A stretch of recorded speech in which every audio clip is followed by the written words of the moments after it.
ಆದ್ದರಿಂದ ಚಿತ್ರಾವತಿಯಲ್ಲಿರ್ತಕ್ಕಂಥದ್ದು ವಿಶೇಷ ದೊಡ್ಡ ಕ್ರಮ.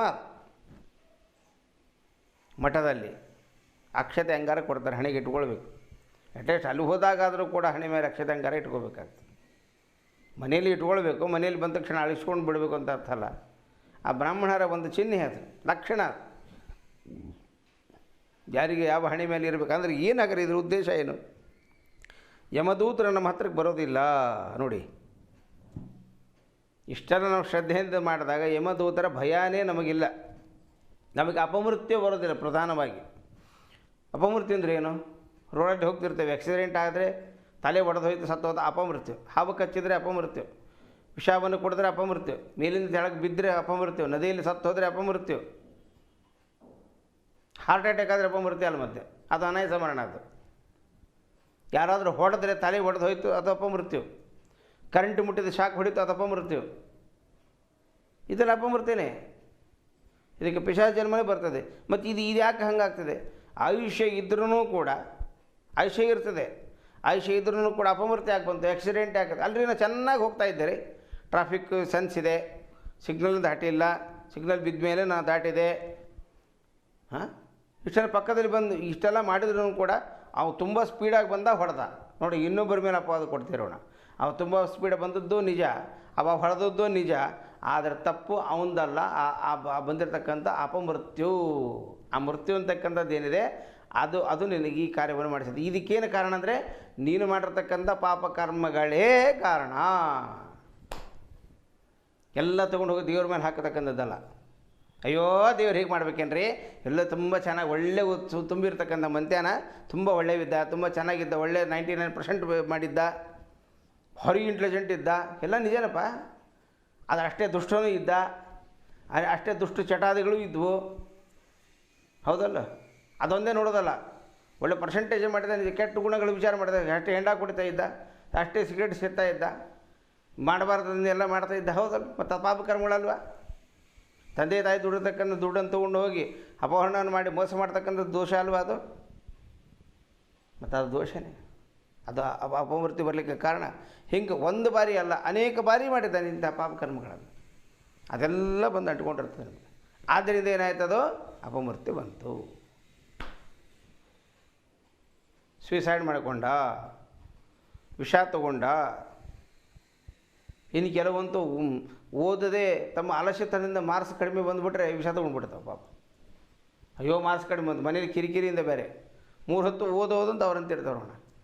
ಅಷ್ಟು ಅತೀ ಸರ್ವತ್ರ ವರ್ಜಯತೆ ಅಂತ ದೊಡ್ಡವ್ರು ಹೇಳಿದಾಗೆ ಅತೀ ಅದನ್ನು ಓದಂತ ಪ್ರಾಣ ತೆಗಿಬಾರ್ದು ಮಕ್ಕಳನ್ನು. ಅವು ಪೂರ್ಣ ಹುಚ್ಚಾಗಿಬಿಡ್ತವೆ, ಅವು ಬ್ರೇನ್ ಆಫ್ ಆಗಿಬಿಡ್ತದೆ ಅವಕ್ಕೆ. ಅತಿ ಉಪದ್ರವೂ ಕೊಡಬಾರ್ದು, ಓದದೇನೇ ಇರಬಾರ್ದು, ಹೇಳದೇ ಇರಬಾರ್ದು, ಅತಿಯಾಗಿ ಯಾವುದನ್ನು ಮಾಡಬಾರ್ದು. ಇದೆಲ್ಲ ಧರ್ಮದ ವಿರುದ್ಧ ಅಂತಕ್ಕಂಥದ್ದು ಆಗ್ತಾ ಇರ್ತದೆ. ಆದ್ದರಿಂದ ಇಂತಹ ಅಪಮೃತ್ಯು ಯಾಕೆ ಬರ್ತದೆ ಅಂದರೆ ಪಾಪಕರ್ಮಗಳಿಂದ ಬರ್ತಕ್ಕಂಥದ್ದು. ಇಂತಹ ಒಂದು ಅಪಮೃತ್ಯುವನ್ನು ಕಳಿತಕ್ಕಂಥದ್ದೇ ಹಿರಿಯರ ಆಶೀರ್ವಾದ, ದೊಡ್ಡವರ ಆಶೀರ್ವಾದ, ಗುರುಗಳ ಅನುಗ್ರಹ, ಭಗವಂತನ ಅನುಗ್ರಹ, ಮಧ್ವರಾಯರ ಅನುಗ್ರಹ. ಇದೆಲ್ಲ ಬೇಕ್ರಿ ನಮಗೆ. ಸುಮ್ಮನೆ ನಮಗೆ ಕಾಯಿಲೆ ಅಂತಕ್ಕಂಥದ್ದು ಏನಿದೆ ಬರೋದಿಲ್ಲ, ಪಾಪಕರ್ಮಗಳಿಂದ ಬರ್ತಕ್ಕಂಥದ್ದು. ಹಾಗಾಗಿ ಪಿತೃದೇವತೆಗಳಿಗೆ ಹಾಕತಕ್ಕಂತಹ ಅನ್ನ ಏನಿದೆ ಶ್ರದ್ಧೆಯಿಂದ ಹಾಕಬೇಕು, ಶ್ರದ್ಧೆಯಿಂದ ಮಾಡಬೇಕು. ಕೊಡದೆ ವರ್ಷಕ್ಕೊಂದು ಸರ್ತಿ ಅನ್ನ ಮತ್ತು ನೀರು. ಯಾರಿಗಾದರೂ ಬರೀ ಅನ್ನ ಕೊಟ್ಟರೆ ಅನ್ನವನ್ನು ತಿಂದಿರ್ಲಿಕ್ಕೆ ಆಗೋದಿಲ್ಲ, ಬರೀ ನೀರು ಕೊಡಲಿಲ್ಲ ಅಂದರೆ ಬದುಕೋದಿಲ್ಲ. ಬರೀ ನೀರು ಕೊಟ್ಟರೆ ಅನ್ನ ಕೊಡಲಿಲ್ಲ ಅಂದರೆ ಬದುಕಲಿಕ್ಕೆ ಆಗೋದಿಲ್ಲ. ನೋಡಿ, 2 ಅಟ್ಯಾಚ್ಮೆಂಟ್ ಹೇಗಿದೆ, ಅನ್ನನೂ ಬೇಕು ಮತ್ತು ನೀರೂ ಕೂಡ ಬೇಕು. ಆದ್ದರಿಂದ ಈ ಅನ್ನ ಮತ್ತು ನೀರನ್ನು ದಾನವನ್ನು ಮಾಡಿದರೆ ಮುಂದಿನ ಜನ್ಮಕ್ಕೆ, ಈ ಜನ್ಮಕ್ಕೇನೋ ಬಂದಿದೆ ಕಾಯಿಲೆ ಅಂತ ಇಟ್ಕೊಳ್ಳೋಣ, ಹಿಂದಿನ ಜನ್ಮದ ಕರ್ಮದಿಂದ ಬಂದಿರ್ತದೆ. ಆದರೆ ಈ ಕಾಯಿಲೆ ಏನಿದೆ ಮುಂದಿನ ಜನ್ಮಕ್ಕೆ ಬರೋದಿಲ್ಲ. ಇದೊಂದು ಶತಸಿದ್ಧ.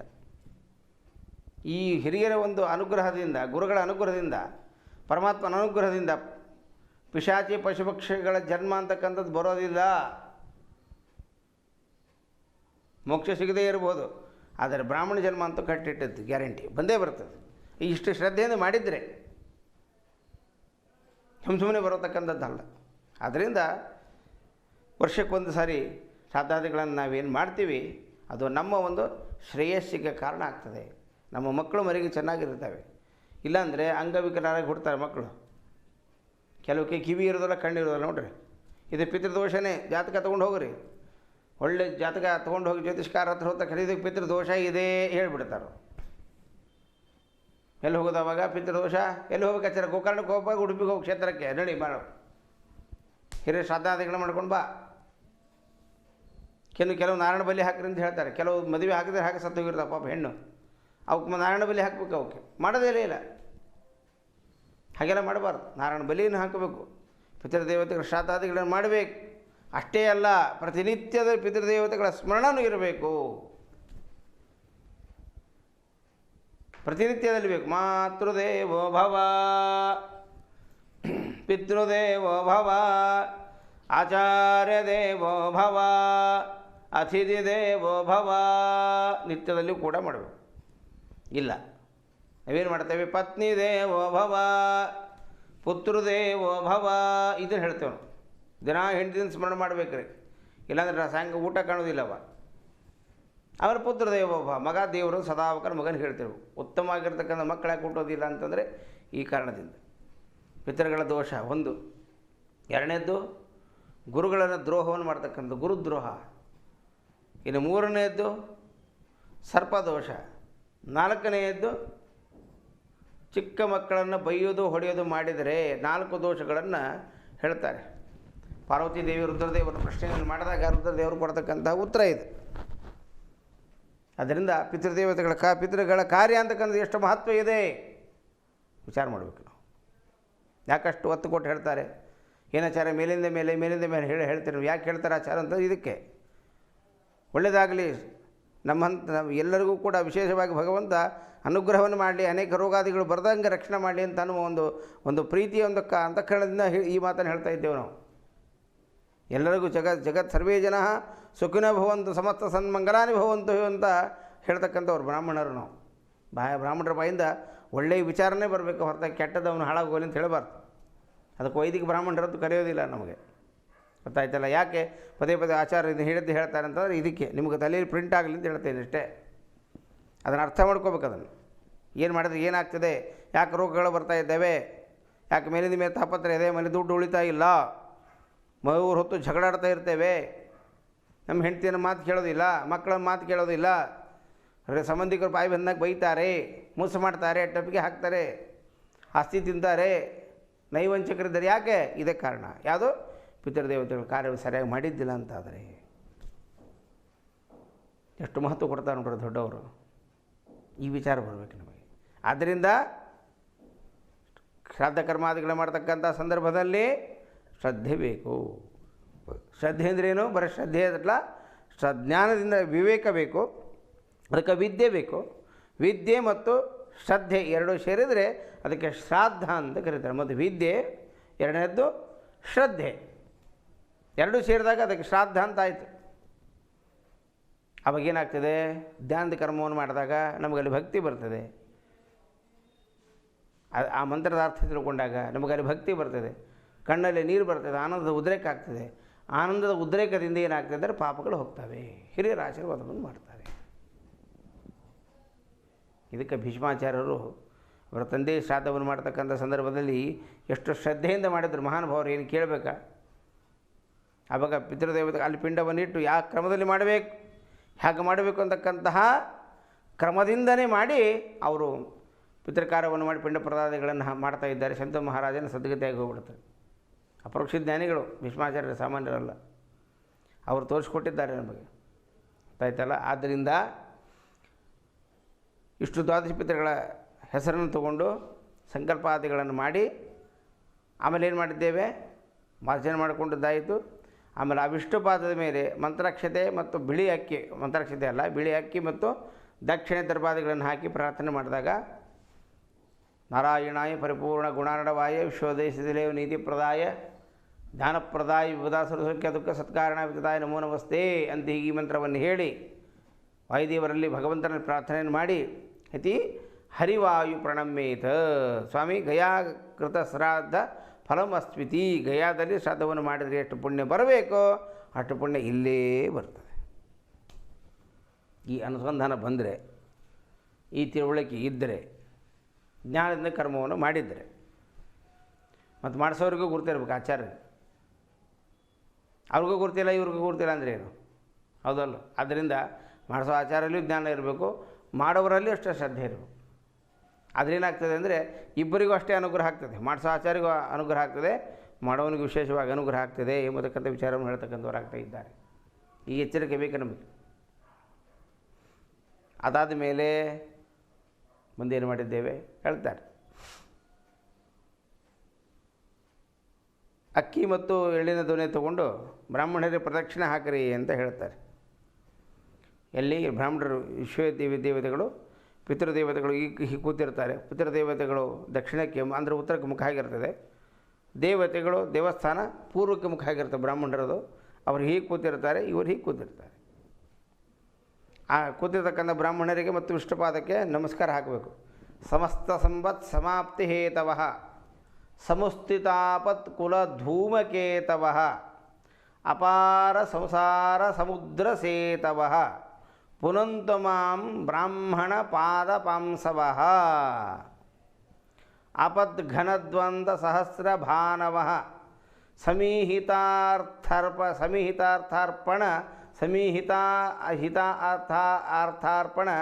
ಸಮೀಹಿತಾರ್ಥಾರ್ಪಣ ಕಾಮಧೇನವಃ ಸಮಸ್ತ ತೀರ್ಥಾಂಬು ಪವಿತ್ರ ಮೂರ್ತಯೋ ರಕ್ಷಂತು ಮಾಂ ಬ್ರಾಹ್ಮಣ ಪಾದ ಪಾಂಸವಃ